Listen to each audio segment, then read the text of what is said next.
Regjistrimin e radhës së popullsisë, i cili do të jetë elektronik, institucionet planifikojnë ta realizojnë në vitin 2031. Ndërkohë, Endi Shtetëror i Statistikës dhe Ministria e Transformimit Digjital njoftojnë se ka nisur përgatitjet me qëllim që, siç thonë, kur të vi momenti i nisjes së këtij operacioni statistikor, t'i gjejë ata të gatshëm. Ndërkaq tashmë është bërë qartë se nuk do ta numërojnë popullsinë rezidente.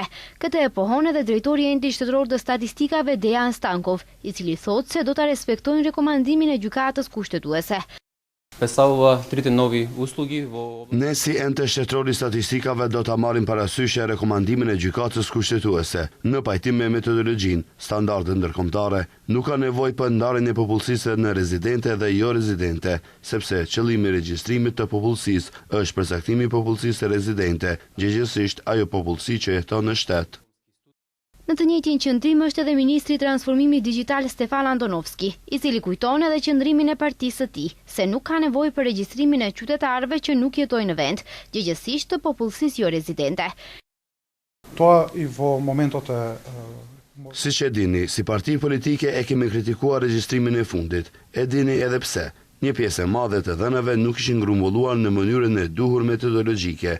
Së dyti, janë regjistruar njerëz së jashtëtit që nuk janë rezidentë në shtet, nga rrethana dhe mënyrat të pasqaruara. Nëse ju kujtohet, kishte paketa pasaportash që regjistroheshin sikur të jenë qytetar, gjë të cilën nuk guxojmë ta lejojmë në regjistrin e ardhshëm.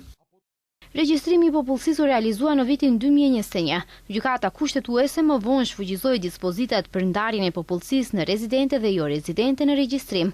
VMRO DPMNE-ja ato kohë ka kundërshtuar metodologjinë e regjistrimit të popullsisë në Maqedoninë e Veriut, duke e cilësuar atë si të politizuar dhe tentativ për falsifikim. Regjistrimi është bërë në kohën kur në pushtet ishte koalicioni LSDM-BDI.